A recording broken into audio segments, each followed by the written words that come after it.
Hello, everyone. I'm Chatra, and welcome to another episode of Money Talks right here on Anfield Index. I'm joined by a very special guest, somebody I've known for quite a long time now, somebody that I used to back in the day discuss football finance with before I ever did it on Twitter.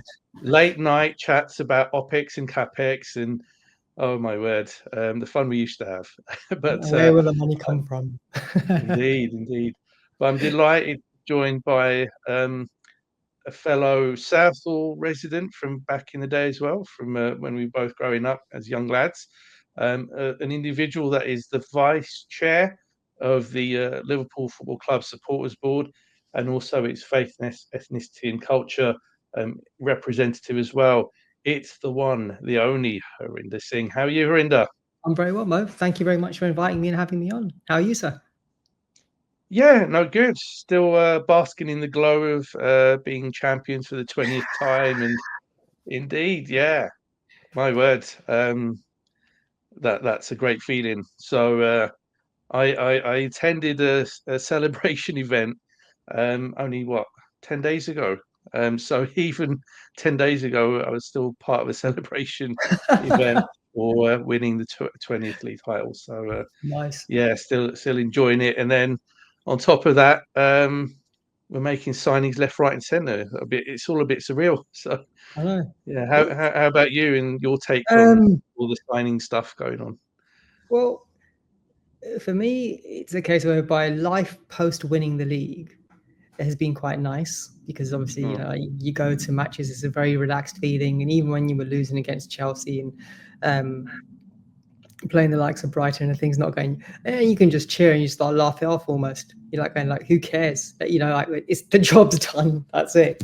You know. Yeah, So those were good matches. I mean, like the Brighton atmosphere has to rank probably amongst the best of an away day this season, bar none. You know. yeah. I mean, the scenes, especially, I think at the end where you've got Trent just staring towards the away end and fans just going crazy at the end of a defeat, and seemingly ignoring him completely, which he didn't take too well. Cinematic scenes almost. It was great. It was fantastic. Oh yeah, completely. Only Liverpool fans as well. Lovely to see. Right. Okay. So, um, an interesting subject to talk about then. So, the club just this week have come out with an announcement about how it will deal with ticketing. And it's something that has been a contentious kind of development, it's fair to say. So I thought, well, who better to bring onto this show to really unpack it and delve into it than you? Obviously, you're closely involved when it comes to conversations within the club about how to deal with ticketing. It's always been, as far as I can remember, a difficult subject for the club in multiple ways. But nonetheless, they have announced changes to how they will deal with ticketing. This is following a review that has been undertaken in conjunction with the supporters board and other groups as well, such as Spirit of Shankly, and a lot of engagement with fans. And there's been a number of changes that will come into effect from the start of the next season. So we will go through some of those changes, Harinder, but if I may, I'd like to start with one of the more notable ones, which is about this thing called the All Red sale. So can Mhm. you explain, please, Yeah, the so All Red absolutely. So sale? about a month and a bit ago or so, um, memberships changed. So if anyone's had a membership of Liverpool Football Club, you realise that there were multiple tiers upon multiple tiers of memberships, different price structures, and they rationalised that to be smaller and more Right. narrow in scope in regards to the offering, but the prices kind of start creeping a little bit. Now, what we found really interesting as a supporters board was that memberships almost feel like a bit of a forced thing, right? Like you kind of have to have one to, have that golden chance of being able to get a ticket. And even if you're on 13 plus, etc., you kind of need to have some form of something to be able to get your foot through the door. and that used to be historically known as membership light. And then, you know, when you look at the cost of membership light versus full membership, there's a significant difference back in there. But now it's almost been sanitized to the point whereby, you know, like you kind of have this all red thing. So the whole thing about all red is tiering a membership. Now, what we can't confuse this, or calling it the all red sale seems a bit silly in my eyes, because it's not really a membership driven sale. Although they'd love you to buy memberships, because people buy memberships just in case you get a chance, right? You know, a 1 in a million lottery chance of being able to get a ticket if you've got no credits to get to Anfield, or you got 0 to 4 credits and get to Anfield. Then you got the 4 to 30. We'll get into that in a bit. So let's break it down. Historical sales. Yeah, you've had the 13 plus sale. Change there at the 13 plus level was that for the first time in quite a few seasons, the people on 13 plus credits of home matches, yeah, Premier League matches, that is, to be precise, didn't need to register for the sale. So what used to happen historically, and it was a pain in the ass from around COVID time, post-COVID actually as well, is that you'd go into the system just to register your interest if as a 13 plus member, to say, I want to go to this match. Yeah. And I don't know a 13 plus member out there who doesn't go in and say they're going to go to every match. Right? It's just what you do, because the FOMO of missing out and the credit system that we've got has built that. Yeah. So you could say that Liverpool are the engineers of the system and all its flaws. And you'd be right. You then look at what happens after that. You have the 4 to 12 sale, right? Yeah. And historically, that was a ballot, or you kind of shoot for the moon and get lucky and hope for the best, etc., etc. And 0 to 4 had a ballot and all this kind of stuff. All those things are kind of a little bit still there. You know, so you still have your first sale for 13 plus folks, which I'm hoping the sale date will be announced soon enough, along with all these other rafter changes that have been out there. Then you have the 4 to 12 sale, you know, for people who kind of can chip in because they've got a certain amount of credits and they get the second rung of tickets that are out there. Then you've got the ballot. What's changed at the ballot level, though, is that historically there used to be a ballot. You get notified whether you're successful in the ballot, and then you go into another sale. All that they've done now is say to people, if you're going to be entered into a ballot, yeah, give us your preference of where you want to sit. Like most people say the Kop, or they'll say, you know, if they want the seats in the main stand, they're a bit cheaper in certain areas, or, you know, Annie Road, or they don't like sitting in the Kop, or, you know, people want to sit in the main stand or centenary stand somewhere because that's the way they kind of like to view the match. They can select that. They have a first choice and a second choice of the area that they want to sit in, not the seat. Yeah. All that will happen now is the reason why they've asked for your credit card details or debit card details up front is that if you're successful in the ballot, they will automatically process your ballot victory for you. That makes sense? So you don't have to go into another sale to buy your ticket per se. If you are lucky, you will get a ticket because they've got your details. If obviously they can't charge your card, something like that, then they'll possibly contact you and say, hey, you know, a bit like the Auto Cup scheme now, if your payment fails, they'll say, hey, you know, we're trying to process your payment, contact us so we can do this, or go and correct your details, etc., so people can retry, all that kind of thing. So not much has changed there. It's just that the mechanism of what happens if you're successful has changed. Does that make sense? So yeah, there's still a 13 plus sale. We still expect it to be absolutely carnage like it was last year. And everyone knows how bad it was last year, which also then builds on the frustration of when somebody says they want to increase ticket pricing. And this is why we're happy with the supporters board. They've said they're freezing them for this upcoming season. Because what do you pay for? You know, if you look at like I did a calculation once, which went out there like wildfire, which was based on the number of tickets that they sell. They would increase everything for £1 for £1 million uplift overall across 22 plus 22 odd matches.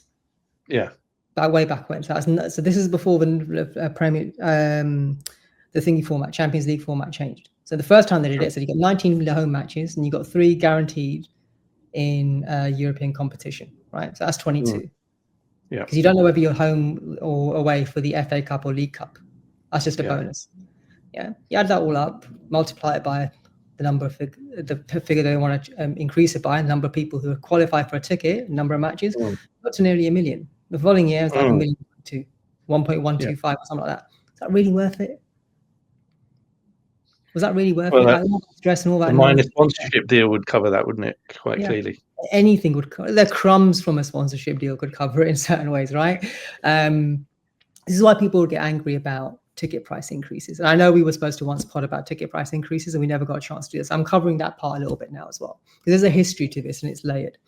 Like most things with the club, it's like an onion and a lasagna, right? There's many, many layers involved here.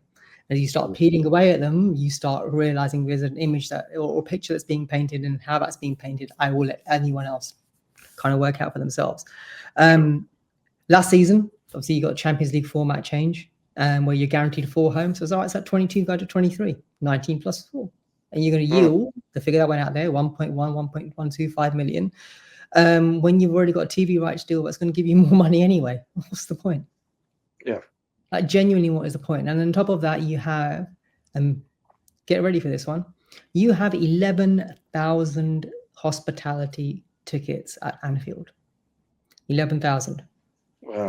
Of which around 3 and a bit thousand, are hospitality season ticket holders. So they're the ones that are bought up front for 3 years, 5 years, or 7 years, and their tickets are blocked in. Right, they sit in certain sections of either the main stand or Centenary historically. Some now, obviously, new offerings in the Annie Road area.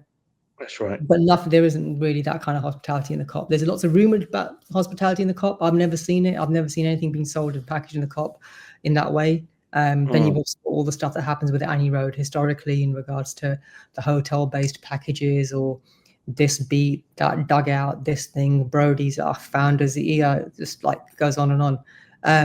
But to cut a very long story short, the majority of that section in the Annie Road across the middle and going up so many tiers is single match day hospitality. That's a big money spinner for the club. They happenstance to cross it in 2016 because they didn't sell all the season tickets that they wanted to for hospitality in the new main stand. So what we're doing is individual packages. Those started selling out. Then they increased the prices on the individual packages. In some cases by 60%, in some cases by 100%, in some cases by 125 to 150%. I mean, come on. And we saw the impact of that last season when people were trying to sell, what was it? In 23-24, they were trying to sell a ticket for Brighton, I think the match was. And it was going for nearly £1,700-1,800 in hospitality to sit in the Annie Road. Not in the middle of the Annie Road, by the way, just sitting there. Like, come on. The top tier ticket with the equivalent in the main stand for many years was £900 in what used to be known as the, it was like the stand next to the director's area, 1892 Club. It's now an airlines lounge. Yeah. There you go. So, there's a lot that's happening with ticketing. There's a lot of things in ticketing and money that's been quite painful to get your head around. But what has this meant for people? It's meant that you've got a lot of rumor and conjecture around sales, around tickets, and they take this ticket back because it'll go to hospitality and it'll be resold, etc., etc. And I've seen this. The Annie Road is so fluid that the only way to work out if it truly is a hospitality seat that's been sold to somebody is whether the seat's padded or not. Because a plastic seat's got nothing to do with hospitality. If you've got a padded seat in general, you're sitting in a hospitality seat. So your seat hasn't been repackaged and resold to hospo and all that kind of stuff for single match day and all this kind of stuff. That's a bit conjecturous, and that doesn't really happen. So that, because that kind of gets us into the next kind of things of people's experiences. So I think experience is a big thing here. The ticketing experience has been, there's no easy way to say this. So if you have children in the car right now, cover your ears, children. I'm really, really sorry that I'm about to say this. It's been fucking shit. There's no other way of explaining it. Ticketing experience and bulk buy, bulk sales on sale days when they've got clashing events as well, where they've got 2 sales at the same time and one overlaps the other, especially for like a European away or something like that. And there's a late sale going on for this league match beforehand. It's a shit show. Yeah. we've been promised many changes via the club and SeatGeek, and we'll see whether they hold true or not in the upcoming sales. And if they don't, then everyone has the right to go and say to the club, well, hang on, what are we paying for? And that experience is something we'll come on to in just a moment in a bit more detail. But just going back to the ballot system for other members then. So who must register and set location price preferences? How will that affect fairness, transparency, and user experience, which is some of the principles, the key principles about the ticketing approach? In regards to fairness and I suppose transparency, I think the transparent element here is the fact that this is what they're doing, right? Like in regards to make the whole experience smoother rather than people having to come in for another sale after registration, especially if you're lucky in the ballot and you've managed to get your national lottery ticket, Willy Wonka golden ticket type thing feeling. They're going to process that automatically for you. Right? So you don't have to then go in. That alleviates load on the system at any particular moment in time. So it stops. If you think about it, there's only 9,000-ish or 9,000 and a bit people who are on 13 plus. Yeah. There's many more than that when it comes to the bulk sale that involves the ballot and 4 to 12. Yeah. Yeah. And sometimes those sales will overlap, especially when it came to the matches that were considered the Category C type matches, like if Wolverhampton Wanderers, Wolves. I mean, no offense to Wolves. Yeah. If you were newly promoted Wolverhampton Wanderers, you were considered Category C. Yeah. Yeah. Sunderland would be considered Category C. Then you have the Cat B matches, which is everything in between. Then you got your top six, which is Cat A. Yeah. Kind of matches. And normally the ballot is for the Cat C matches. Yeah. The likes of the Sunderland, Wolverhampton Wanderers, Burnley, that kind of thing. But even you shouldn't denigrate what match it is, because every experience at Anfield should be special for someone who's managed to get that national lottery ticket and have it stamped that they can join that trip to Anfield like everyone else takes for granted. I take it for granted sometimes. I openly admit that, because you're so used to doing it. It's like being in such a lucky position to be able to do so. But people who are coming for the first time, that ballot system has been their only lifeline to be able to hope to get in. Yeah. Because the difference between getting in and saying you pick in a match at the lowest price of £37 or so, take you to the back of the Cop or in certain places the main stand, versus 10 times that figure or 20 times that figure or 40 to 50 times that figure in hospitality, because that's the only other way in, the single match day hospitality. And that's a price range that's way out of many people's league. Yeah. So in regards to the aspect of fairness, transparency, and user experience, well, it aids the user experience because you don't have to go in for another sale. It will help in regards to the transparency and fairness, i.e. that you were lucky, you got a ticket, there you go. That's it. You don't have to then start trying to battle with everybody else on a sale where other people are qualifying for as well in order to try and scalp a ticket and be able to get something for yourself. You don't have to feel that way. So there's that part. But the inequity isn't changing. You have thousands of people who are on 0 credits and they are sold the dream of a membership year in, year out. It's glossily packaged, and you're going to get your pin badge and maybe a scarf and a pen that'll work for a while and some booklet. Then you sit there and think, okay, great. I'm a member. Yay. I am part of something, but I'm still not going to get a ticket because I lost out on the ballot. And I'm still not going to get a ticket because the late sales are rammed with people who qualify because they've got that 1 or 2 credits over the years. Yeah. But hey, you can buy hospitality. Come on, The prices, as you mentioned, for that just exactly, go up and they are eye-watering now. Yeah, eye-watering. In 2015, you could sit in the boot room for 120 quid. That's still an eye-watering figure for a ticket. Now it's double that, sometimes triple that. Well, that's crazy. And, that's why, for those long-time listeners of this podcast where we've talked about how much match day revenues generate, we have seen in the last couple of years a very significant increase in match day revenue. Now, some of that is because of the concerts that are being held. a lot of it is because of the huge increases in prices for hospitality, as well as obviously and clearly the impact of price changes for general tickets and just Match day revenue is the most difficult thing to dissect because you want to carve ticketing out of it, and they don't make that easy for anybody to do. Yeah. You always want the figure, right? You want match day revenue to say, okay, this is match day, this much is ticketing, this is from kiosks, this is from hospitality offering, this is from TV kickbacks, etc., etc. This is from single match day advertising or on the day type stuff that they've got going on. Who knows the flavor of thing they've tied up with from the commercial side. You'd want it broken down like that.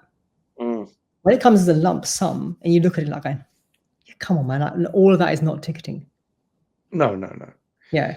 No. And that's where the pain kicks in, because you're like going, okay, people sit there and assume that, okay, tickets mean big money, and, then you can, I think the old rope that's always been thrown at us is that, this will give XYZ, used to be Jurgen back in the day, this will give Jurgen the facilities he needs to help him on the pitch. Your pound ain't doing that. Yeah, your £1 is not doing that. Your £2 isn't doing that either over the last years.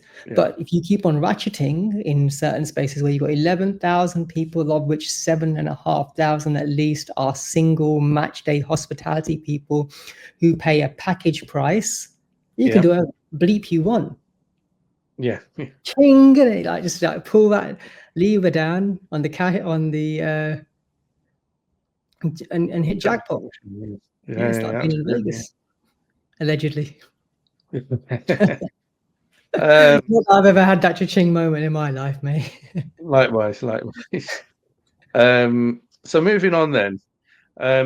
So I'd like to just delve into something relating to one-time forwarding, as it's called, which is a one-time forwarding rule that's been introduced per ticket. So for those that are not so familiar with the whole situation around ticketing, can you explain what that rule is, and also how it might either benefit fans or cause issues? Sure. So this used to be 3. So you could forward your ticket up to a number of 3 times. So you could forward it, record it, forward it to somebody else, forward it, all that kind of stuff.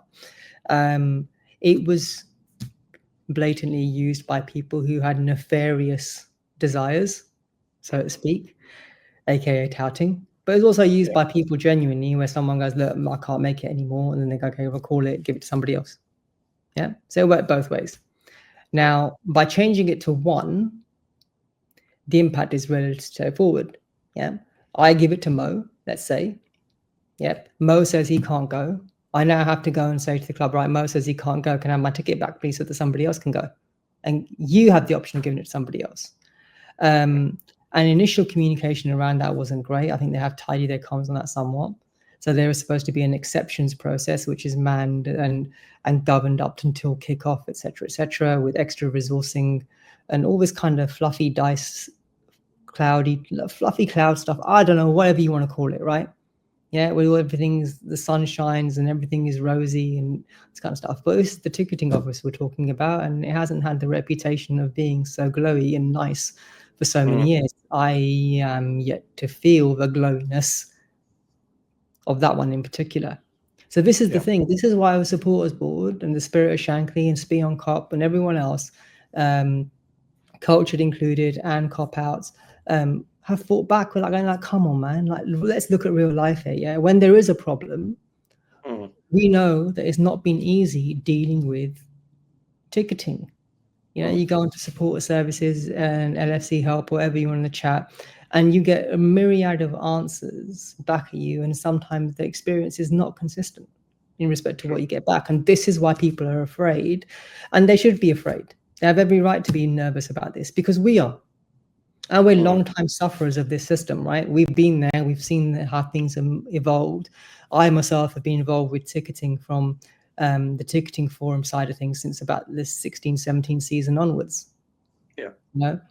So I've seen that evolution. There's people who've been on it a lot longer than me, certain people from Spirit of Shankly who've been there from inception of forums in 2012 even, including some of the old cop-outs folks. They've seen all the machinations way much more than I have.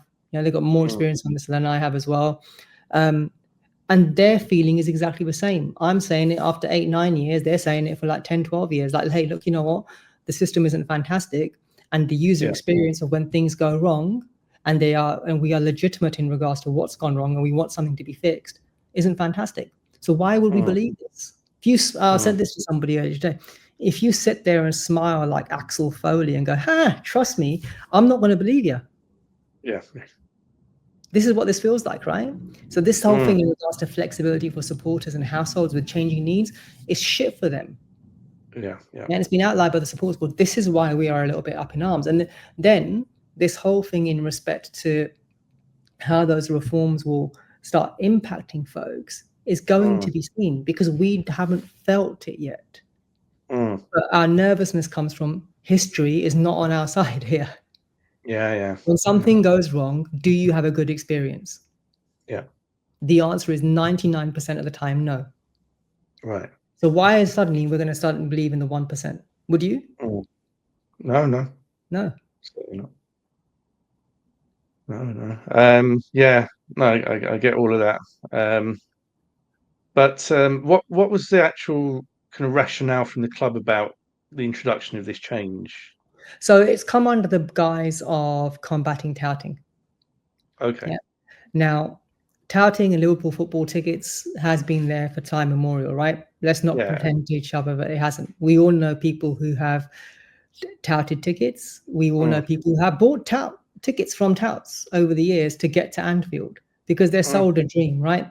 You look at the difference between what a tout is going to charge you versus what hospitality does. Sometimes they are equal, sometimes they are less, sometimes they are more. Yeah. Some people who are banned from the club, may use touts to be able to try and think about sidestepping certain protocols. So if you think about things like fan ID, that's caught people out in regards to they're not really Aston Villa as their name. There's one that goes around. What's his name? Christopher Martin. So good old Chris Martin from Coldplay. I'm not saying that's the Coldplay guy, by the way, but it's a name that's been bandied around. And I apologize if the legitimate Christopher Martin is listening here. But, there's a Christopher Martin that's been used by many, many different people or different dates of birth. And it's just gone around and around and around and around. And like, you can see where this is going, right? And that's what it was trying to combat. But in effect, what does some of the things they combat and lock down creates a knock-on impact somewhere else? And that's the fear, is that knock-on impact somewhere else, the club feel that it's okay to do. We as supporters board and supporters who live through this system feel that it's not. Yeah, genuinely, this will put fans at a negative footing, and the proof will be in the pudding as to in regards to if the next upcoming 25-26 season, it's painless. The prediction is pain. The prediction is not painless because history shows us and tells us and has sadly been proven correct that nothing is ever with change at Liverpool Football Club. Sure. On the pitch, yes, it is, but not off the pitch. Yeah. So another change that's been introduced is limiting friends and family lists to 18 names and locking removals after the 1st of September. So has that been done for similar reasons, and how might it similar affect? to like people, they've said that lots of people have got, because they're touting of tickets, and why do people need such big lists? Well, hang on. Let's go back to when friends and family was introduced. First, they wanted a limitation of around 20 to 30 names. Yeah. And then one day they just said, oh, yeah, we'll remove all limitation. So who started this? Did we as supporters? The club as through their machinations? Welcome to Liverpool Football Club. They caused this, right? It was their decision back in the 2020 coming out of COVID season, to make things a little bit easy, right? So they opened up friends and family and they left it open. And people put in everyone that they think that they would possibly give a ticket to at some point in their life. That's what I did. I was like, people, like, hey, look, who's going to be on my friends and family list? People I will commonly give tickets to. I try to not put it as people who would be able to have the same access to tickets as me. Yeah. However, you realize that friends and family list is also the list that you're approved to buy on behalf of. This is an extremely important point. People haven't always got the time at 8:15 in the morning which is peak school run time, peak get your ass to work time, and peak get your shit together. I need to get out of the effing door because I've got to get to work time, right? Yeah. Some people have a toxic combination of all three of those happening at exactly the same time. Actually, lots of people do in everyday life, right? So you can't always log in and buy for 8:15 in the morning. You could be on the train on the way to work, you know, and because you're on the train on the way to work, you haven't got reception, or you're on the tube, you haven't got reception, or you're working, and therefore you can't stop and go to your boss, hey, why are you not in this meeting, or why are you not doing what you're supposed to be doing at this point in time? Oh, sorry, yeah, I've just got to buy my Liverpool tickets, mate. Excuse me. Okay, you know, like that's not real life. The real life thing here is that people buy on behalf of their friends, and the logical and achievable solution to this problem would have been simply to have two lists, a friends and family list and a buying list. This was suggested ad nauseum to the club, Right. and they said, we can't do it. They go, but you've got two list systems, or you're proposing two list systems anyway when it comes to Europe, you know, and you're proposing other things. So you're saying that you can't have a two list system. I go, that doesn't make any sense. It's just another list. Technically, this is another reference, and you could almost recreate that field in a database and just call it underscore something else. Let's say if I had F and F, or F underscore and underscore F. F underscore and underscore F underscore buying. It's just another column. Make your reference, carry on. Nothing too difficult here. It's not difficult SQL. This is not difficult transactional work to achieve. But they're saying, no, can't do it. Let's face it, they don't want to pay to get it done. So that's that's the supporters board position as well, is that, you know, economically, effing well, just spend the money, do two lists, life would be easier. The larger impact on friends and family isn't so much friends and family, it's who you buy on behalf of. And people may sit there and think, this seems like a really stupid thing to get you nappy and niggle about, Harinder. What do you mean people who buy on behalf of? Allow me to explain to yourselves. You can buy 4 tickets in a transaction. Certain European matches, I think it's 8 in a transaction and stuff like that. There used to be another permutation for 10, but I think that's gone away now. So what people will do is they'll buy for their first batch, then they'll go in and buy again for another batch, then they'll go buy in and buy in again for another batch. Because if you've got a ticket sale that's got 3,000 odd tickets, there isn't a case whereby all 3,000 going to that match, the people log in on at 8:15 to buy that ticket, because their friends are trying to help them buy that ticket because they qualify for that ticket. And 90% of the time, those people are the ones who buy and they go as well. You know, it's not a case whereby nefariously they're just buying so they can go and give it to XYZ, or Tommy buys to give to Jimmy, Jimmy buys to give to Jack, Jack buys to give to John, or Harinder buys to give to Mo. You see where I'm driving with this? Sometimes you are literally buying because that's the person who's actually going to go. So this is why people have got such large lists. I've known people who've got transactions going from 30, 40, 50 even in a single sitting of tickets that they buy because people can't log in to buy. And what the club have said is that if they can see that, that they'll increase the friends and family by said number. So, you know, you've got your access. Let's say you've bought for 18. Let's say you bought for 28 people. They'll extend your friends and family to being the number of 28 because they can see systemically that you've done that. Okay, great. Thank you very much. But what happens when somebody's stuck and you've still got to buy for other people? Because you haven't experienced it doesn't mean it's never going to happen. We hadn't experienced Arne Slot. But we have now, and we won the Premier League because of it. So they threw caution to the wind. Here, this is almost like throwing out the baby with the bathwater on friends and family. There's large lists. They don't like the large lists. Somewhere somebody in a senior position at Liverpool Football Club doesn't like this whole large list aspect. But because they've never been the person on the other side of that system when it's shit and you can't log in. They're not buying at 8:15 in the morning. We are.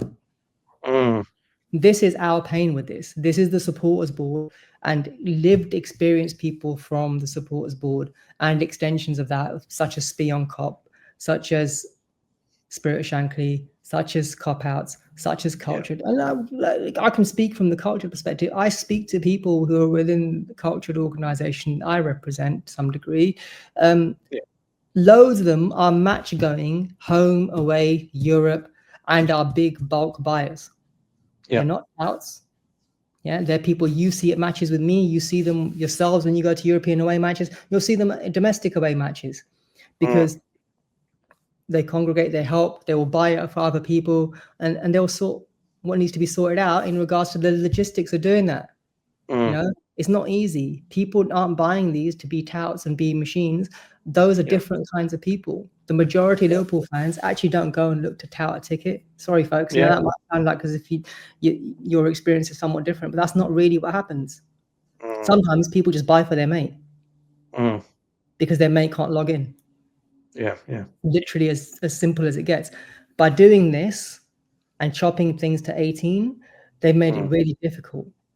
All that it's going to do, the massive knock-on impact effect of that is burner phones. So the very thing that they're trying to stop in regards to touting and burner phones, you've just massively increased. I said at the beginning, just off the call, is that some parts of this is going to be ridiculous. Some of it's then contradictory. This is dumbass shit. Yeah. Proper dumbass shit. You want to reduce things to 18 because you think there's a problem, and you as someone eloquently put it from the spirit of Shankly, a very lovely lady. She goes, they've used a sledgehammer to crack a nut. Yeah.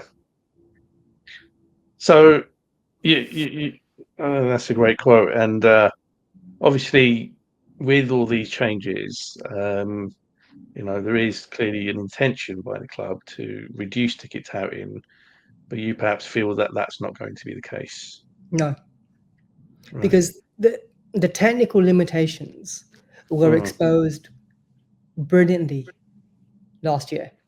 Yeah. Right. The old system before SeatGeek, people knew it. All right, it was flawed. It wasn't fantastic, but you know what? It wasn't as bot-ridden as as SeatGeek is. So people are going out there commercially to buy bots, to buy tickets. Yeah. And then engineer attacks within the system. So to be in excuse me, to be in such a place that they can do an internal attack, right? So if you look at what happened last year, it was because somebody could log in as a bona fide, qualified 13+ member, or season ticket holder. 13+ member in the bulk sale, and expose the system. They expose the system as a bona fide user. So if you think about cybersecurity and all the things that you want to do to lock things down, if you are in as an authorized user and then can create havoc, you're screwed, right? Because somebody could do that. But somebody could do that because of the inherent weakness within SeatGeek. Now, SeatGeek can make loads of promises. I can't go into all the things that are being commercially discussed with the club because I don't know them all. And some things are protected by non-disclosure agreements, as you could understand. But we won't know whether that's really worked until now. So when the next bulk sale comes along, don't you think that's a bit scary? Yeah. Come on, guys. I think it's scary because no one's experienced if it's going to be better or not. November's bulk sale was only marginally better. It wasn't fantastic. There were still the same things going on that people go in. They have all their gripes and legitimate gripes. And I hear every single one of them. I read lots of them on Twitter, it's now X or whatever it is, on Discord. I get the things forwarded me from Red and White Copy when I'm not active on there anymore.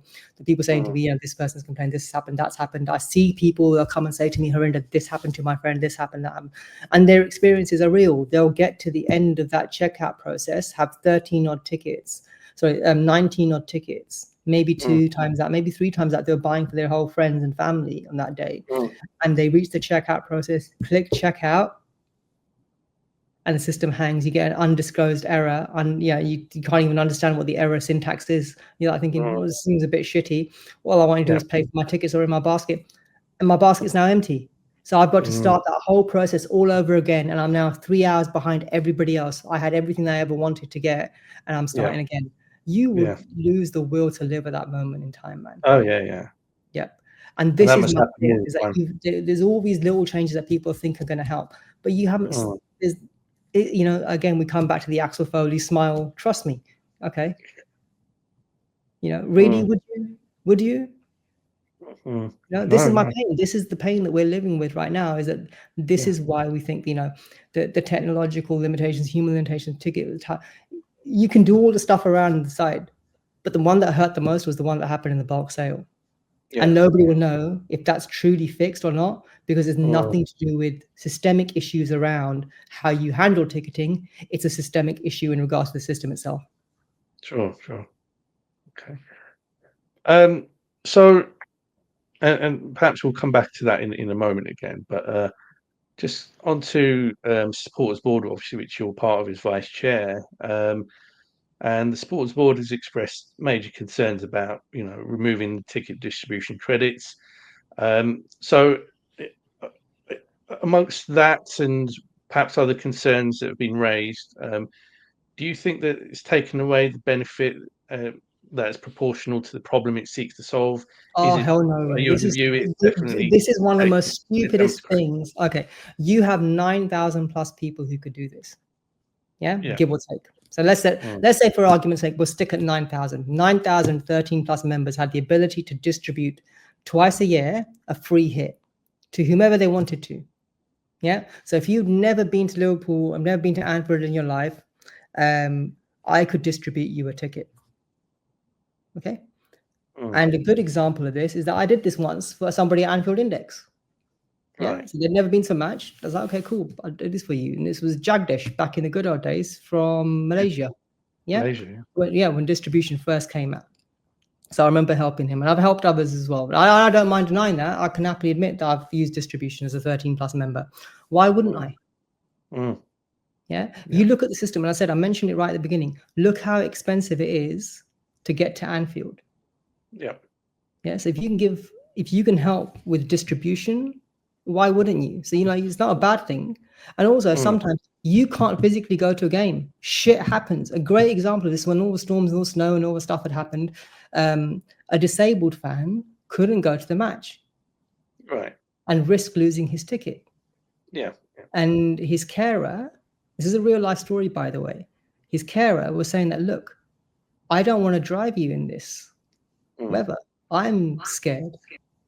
No, I've got to go. I can't lose the credit. I'm going to say I'll suffer. I won't be able to get a ticket. I've got to go.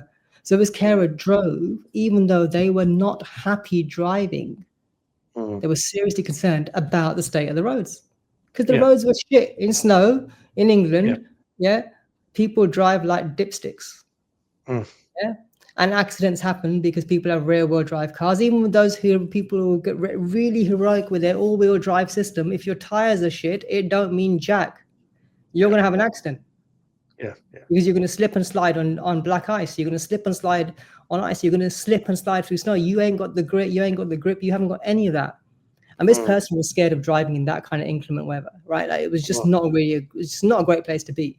But distribution would help that, right? Like, you suddenly can distribute. You got a free hit. You can help somebody else who's closer to Anfield or isn't suffering from that kind of weather in their region, and they can get to the match. Why can't you help them? That's all that this offers. And you know the number of times they feel that it was abused? Of that 9,000? How many? Take a guess. As a percentage value of the 65,000 odd people that can go to Anfield, take a guess as to how much of a percentage value they felt that abuse was. 10%? Much lower. 5? 3? Much lower. Less than 1%? Yep. How much? Again, sledgehammer nut. Okay. Less than 1%. Wow. You tell me.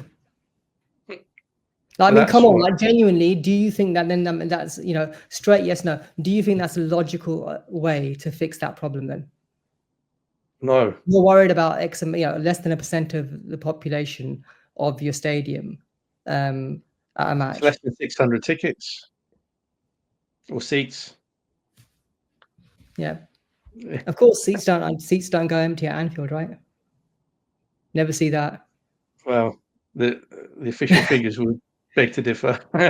we get very Man City about our official figures, you know. It's like your eyes don't. It doesn't pass the eye test, as the under pressure lads would say.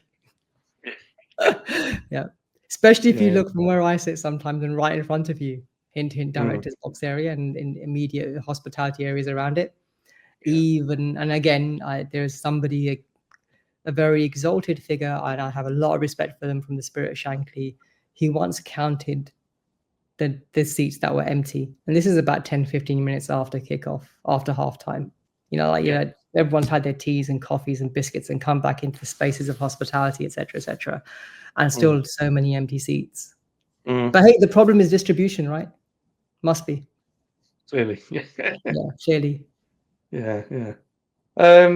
So how effectively then do these reforms balance, and I think I know the answer, but balance rewarding long-term loyalty while still providing equitable access to occasional or new fans?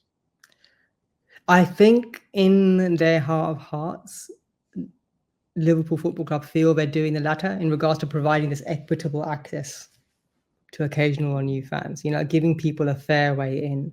But the way in is still a fucking ballot, Mo. It's still, buy a membership. Yeah. See? Buy a membership, get in, you'll be all right. Come on, site. It could be you, Come on, you can do it.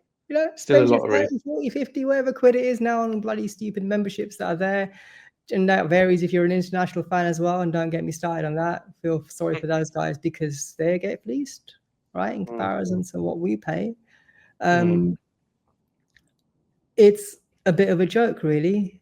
I don't think it's going to change very much in respect to the equitable access, because you still have a fear of missing out structure. You still have this whole 13 plus bulge, which says to itself, if I do not buy, let me hear me out here. If I do not buy in that 13 plus sale, I am stuck for the following season. Yeah. So you know what? That's been there since the 11-12 season, give or take, or even before that, right? But the first experience I ever had of the brand new system of ticketing in the membership system and the way that it was in the bulk sale system was in 11-12, because that's kind of when it kicked off, right? So you have these two half sales. My first one, I had the same experience that I hated like everybody else, which is whereby I got everything in my basket, got to the end, and it kicked me out. It was 3 hours to get back in, and I was all over the shop in Annie Road and the corners of the Centenary stand somewhere, and I think occasionally the main stand. I didn't give a shit. I was so excited the fact that I was in. Following season, but because they then had this 13 plus threshold, I was like, all right, I have all that from the previous season, right? So I'm all right. So do this.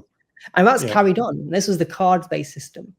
When it moved to NFC, it didn't really change anything. The first season of post-COVID was everyone's lottery free hit where everybody could distribute, right? And they did. And the statistic and the figures that came back from that were really shocking. I remember speaking to Nina Kauser about that back in the 21-22 season and into the 22-23 season.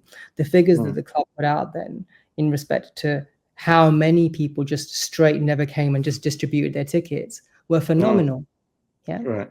That caused some of this as well. So there's some history here in regards to this.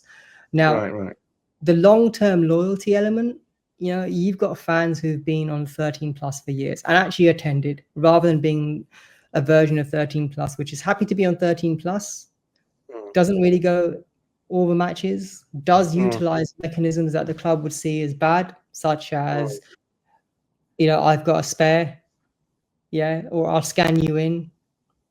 Or, selling full face value, and they're doing it on Facebook groups. Some are being, I think, living a very, very precarious life by doing it on X. Or the whole DM me for more information, which automatically in my head, whenever I see anything like DM me for details, means that you're not going to charge face value, right? You're going to try and game the system. So truly, what has it balanced and what has it rewarded? I think it's created a tipping point where people will be using more burners than ever next season. I have a really deeply dark feeling about this, is that it's gone the wrong way.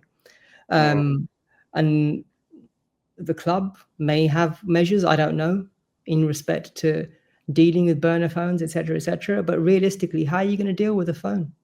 Like if someone uses the same phone all the time and just passes it around, what are you going to do? Look at everybody comes in. You don't do that. On match day, is hell no chance, especially 30 minutes before kickoff. No way, no how are you doing that. You're just waiting for it to scan in and get them in. Oh yeah, yeah. Anything more Yeah. of a So I thorough said, vetting process, it will just to really cause put the hammer chaos. down on this, though, the occasional new fans, I don't see how anything changes for you unless there's a massive systemic change. And the supporters board isn't alien to that.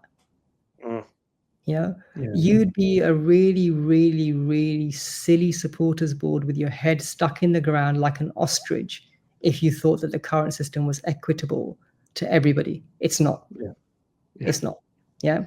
And we get the principles of fairness, but trying to achieve them in a manner that literally kiboshes folks who are loyal and have been going for years, that's not really a great place to start. Mm. No, it's not. No.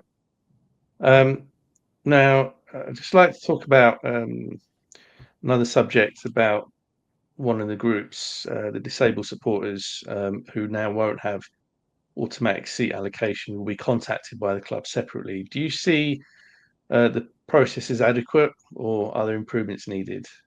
I would say the LDSA is better positioned than me to answer that because they would have more experience in this. Because I only know a few disabled fans who buy, right? Now, Yeah. there's quite a few things that are at play here. One, you have disabled fans whose seating is in a fixed position. So you've got the first row of the cop, you've got certain parts of the main stand, Annie Road, etc., etc. So they can only go into certain places anyway. Yeah. So there is that. Then you have the aspect whereby you have disabled supporters who have a paired assistant. So what that means is that the person who's buying has got a second person that they buy with at the same time. So they're always buying two together, yeah, to help them, because there's them and then there's their PA in effect. And that also then is in a way that prevents folks from picking really, let's say, they can't sit in the heart of a cop, can they? Because they need to be lower down, or they need to be higher up, or they need to be taken somewhere. All of that comes into play. So with this, I don't know if it's going to be adequate, truly. The improvements I would think would need to be there, and I hope are there, are conditional seating based on condition of said fan, and that said fan has already been in dialogue, or they've been categorized to be able to meet where that seating is. Because no point putting somebody who can't sit somewhere and then saying to them, "Now deal with it," and that's the only place you've got, because that's shit. And also, I'm sure that goes against disability and discrimination acts. So I'm presuming that the club's quite savvy on that. And the LDSA are really, really good, right? So they're real big advocates in respect to supporting the people who remember them. And even if you're not, even if you're a disabled fan and you contacted the LDSA and you needed help, they'll help you. Yeah, they're a good organization. Yeah, absolutely. Right. So another kind of improvement as far as the club are concerned is the integration of Apple Pay and Google Pay, and automatic payments for ballot winners. So what impact will that have on convenience, security, and bot prevention? I think automatic payment for ballot winners is straightforward enough, i.e. that you've won, right? Okay, great. You picked, your first choice area where you want to sit. And if you don't get that, you have the option of saying whether you want a second or third choice, etc., whether you want to have higher or lower, all that kind of stuff is there. So yes, in that sense, it helps in convenience. Security and bot prevention wise, I think if you're on the 0 to 4 and you're a bot, come on, genuinely it's probably the better things that you want to target as a bot, which is the 13+ sale. The Apple Pay, Google Pay elements, they are truly helpful, because if you think about how Apple Pay interacts, right? So you have to physically interact with a device of some form of factor authentication, rather than it just being straightforward card, PIN, and off you go. And even then, like in the bulk sales, 99% of the time, because of the way those kind of sales work, you normally have to log into your banking app to be able to authorize that transaction in the bulk sales. Yeah. So the whole aspect of more than just one pass of authentication is there anyway. But again, we have to see it, right? No one's used it yet. There hasn't been a transaction yet where you've had to pay using Apple Pay or Google. I have not experienced it yet. I've not been through a sale where you have to, and I probably will soon when they have the next sales on for friendlies, etc., at Anfield. See if it's and then, or if it's not then it will be the next bulk sale, which when the club tells us when it is, which I'm hoping it's soon, really, because we're soon near July, right? Like normally, Oh yeah. yeah. The time is upon us, and I'm a bit miffed as it hasn't come out yet. But like, I'm making the broad assumption it's coming soon. Okay. Must be. Yeah. Indeed. Please come soon. Because I need to know when I'm going to lose a lot of money or ever again, and I kind of think like so. It's a fair whack, right? Like, you think about it. If you're buying 2 tickets, like £700, £800, £900 goes straight away in that one day. That's a lot of money, man. Like, oof, you feel that one. And with Apple Pay and Google Pay, I am just hoping that it just makes life a bit easier. So that it's time in the system as well. Yeah. Historically, and I'm sure everyone's going to say exactly the same thing, the whole thing of saved card has never been fantastic with SeatGeek, right? Yeah. Like, you hope that your saved card is there. Sometimes it's good, sometimes it's shit. Yeah. Most of the time it's shit. Like, so you end up putting in your card details all over again. Yeah. So if it saves that time at the very least at checkout, and just to give you some degree of a faster checkout process, great. Just hope it doesn't break. Yeah. That's the only thing people want, is that, you know what, that transaction element as it's executing doesn't break. I worry because if anybody here tried to buy anything, and I do mean this, anything when we won the league, not when we got the trophy, but when we won the league against Tottenham Hotspur, as soon as we won it, the LFC store went into meltdown. It could not handle transactions. It couldn't handle putting things in a cart. It couldn't handle selection. It couldn't handle checkout. Yeah. Do I have high hopes, therefore, for ticketing? No, I don't, because the time when you probably knew that you, merchandising wise, were going to be at the most heaviest was so predictable, and yet the system still broke. Yeah. Come on, man. Yeah. Just work. People just want this to work. Yeah. You can have all the merchandise in the world, but if you can't check out, it's pointless. Oh yeah. And again, lost sales. But there we go. And user frustration. Yeah.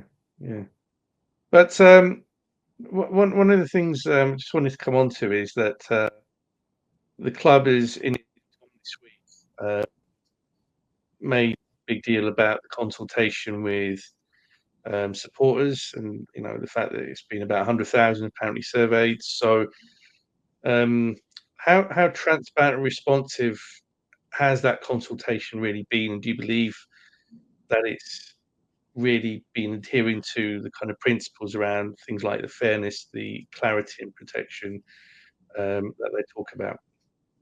So to get to this point, there has been a long series of consultation conversations with the club from members of the supporters board. So a subsection of the supporter board, people from the Spirit of Shankly, myself, and people from Spion Cop, folks who go regularly. They go home, away, Europe. So these are not inexperienced folks talking about this. These are people who know the member sale. They know what it's like to be a season ticket holder. They also know what the season ticket renewal process is like. They also know what the bulk sale pain is like.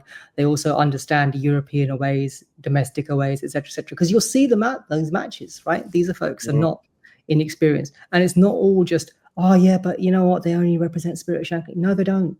Like, we've had this almost a few years ago. You had the same conversation, right, with Joe Blott at the time, who was the head of the supporters board, the chair of the supporters board, and now the chair of the supporters board is a very lovely guy called Jay McKenna. Loads of people know Jay, right? Oh yeah. So folks, when people talk as the supporters board, they are not talking as just their individual organization. They're talking about the whole fan base. So I look at the people who are in Anfield Index, the match ticketing Discord channels. I look at the folks who come up to me randomly at match days and go, Baji, you know what, I've had this problem.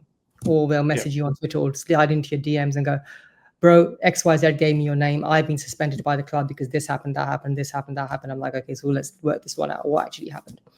Yeah. When we look at this, the 100,000 surveyed happened because the supporters board made a further push in regards to the number of people to be surveyed.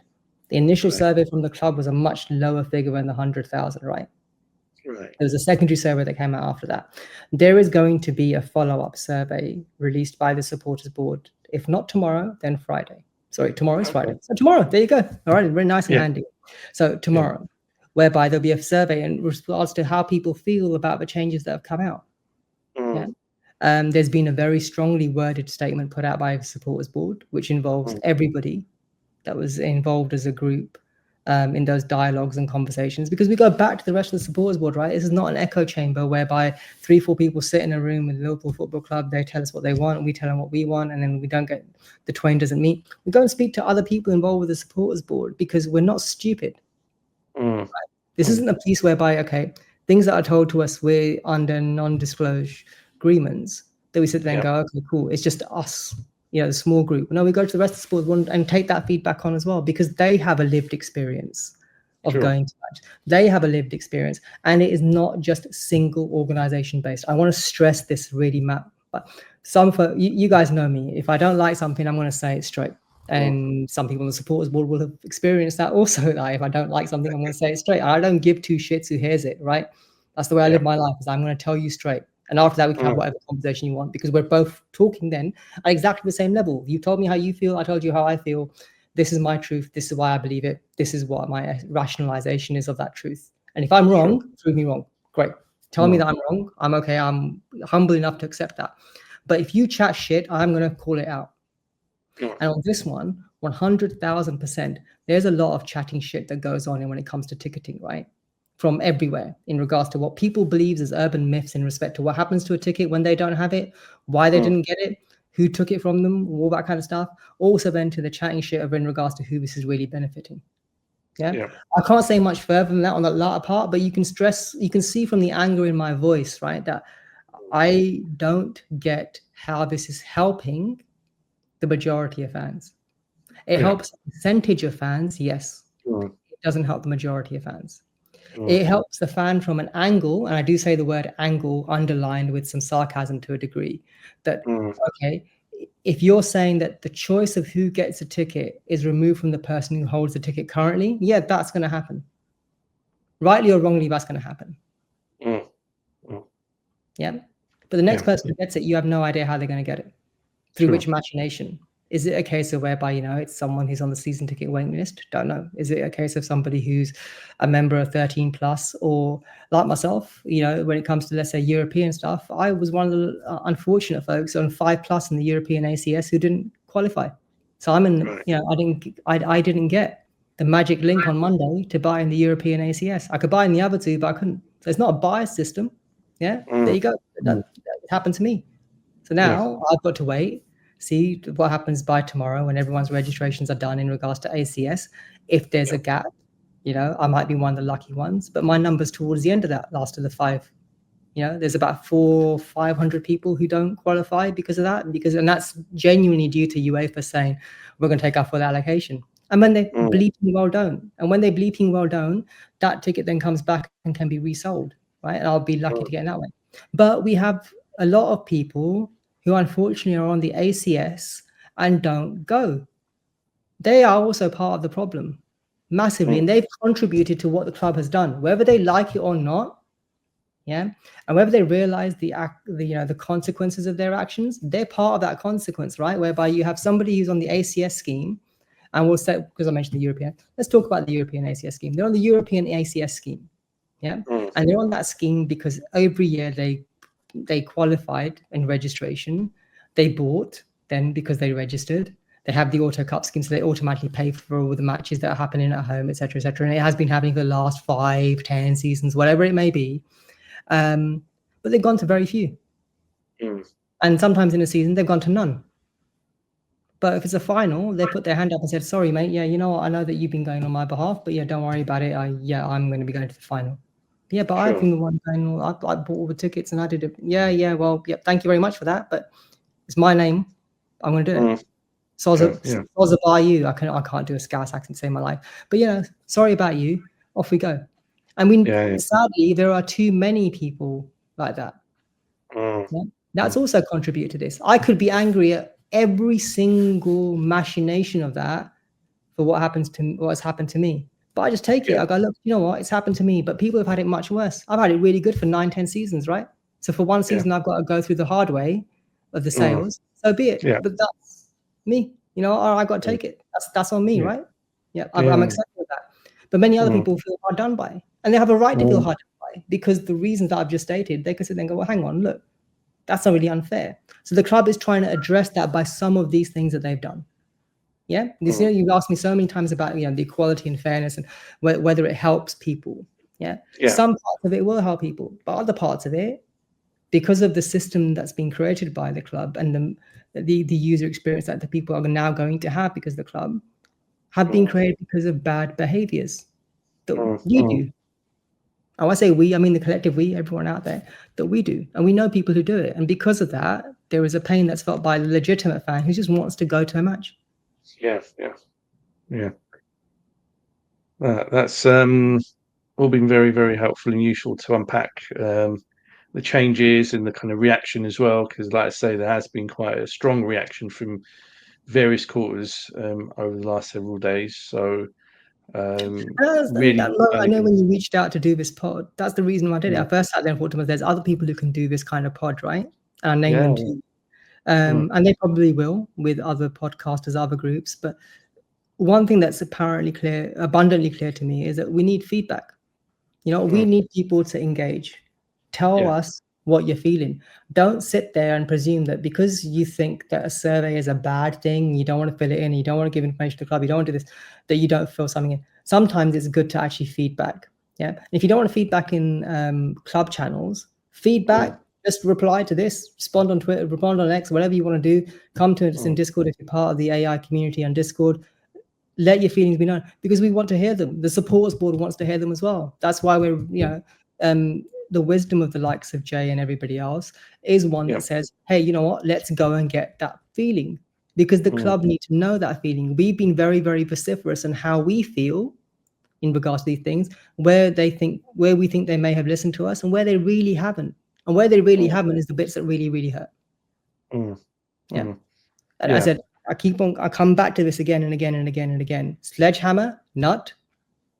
Axel Foley, trust me. Hey, everything's gonna be okay. Hey, don't worry about it. Yay. We do. We worry about it because it's been historically absolutely dog shit when things go wrong. And people's user experience when they contact LFC help has been dog shit. It's been hard. It's been painful. It's been useless. It feels like you are going against a brick wall and there is no way out. Yeah. And that's what people want. Yeah, and that's why when the survey comes out, as Harinder has mentioned, you know, please do respond, and all feedback is absolutely very helpful. So do make sure you do that. Just before you go, just one final question. Now, perhaps one of the root causes of issues around ticketing is clearly demand and supply. Demand significantly outstripping supply.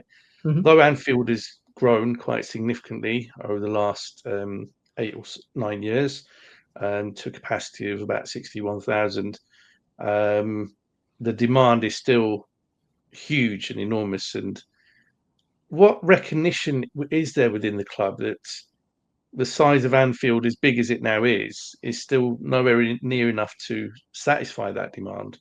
Or is there a view that we've done what we can and it is what it is? Truthfully, Mo, I don't know. I've never had a conversation where, you know, the next phase of expansion or anything like that has come up. I'm telling the truth. Like, I genuinely don't know what the club is thinking in respect to expansion and going further from where it is right now.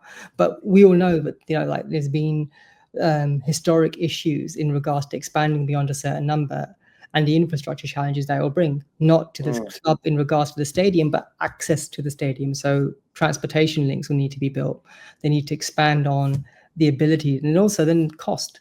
So if you think about every 1,000 fans that comes into the club, there is an increase in regards to security staff, stewarding staff, on the day staff in regards to the kiosks, the turnstiles, the whole machination of someone's foot entering Anfield and leaving has a body price, right? Oh yeah. That makes any sense. So price per seat, as I normally like to say to people. Yeah. So the operational price per seat, think of it a bit like the operational price per barrel of BP. Yeah. So back in the good old days, and I don't know if they still do this, they did when I worked there years ago, is that they worked out the operational cost of the price per barrel. Yeah. So how much does it cost to produce? And then the human cost in regards to labor and all that kind of stuff, right? And then you could extrapolate that in regards to cost of workforce versus profit. And BP make a lot of money. Like, all companies make way too much money. And if they felt their percentage wasn't where they wanted it to be, they would look at the workforce. They wouldn't, and they would then go, okay, well, we can make cuts there. They didn't think of it in the way that, okay, well, we're making enough money, like we don't really need to do this. No, but they want to satisfy shareholders and look certain and look lean. It's a bit like the whole thing with Maggie Thatcher and privatization back in the good old days and water companies. And if you look at the history of that, it tells its own woeful tale in respect to how shit literally that was and they were, and how shit human beings. Rail infrastructure in the UK. Yep, you look at all the privatization elements, right? All of them have a degree of self-interest that masks what's really going on, and that carried on so many years. We took a real tangent there for a second. Wow. Okay, coming back to the reality of expansion of Anfield, I think that's the thing, is the cost of the capacity isn't the cost of the capacity to build, it's the cost of capacity to run and the infrastructure associated changes that will need to be there. The sum of the whole. I mean, the club will very handily then wheel out the cost of hospitality being the one that makes it affordable and change this and do that, and ticket pricing comes back into it. And then you're like going, well, really, do you want, like, I don't think so. But yeah.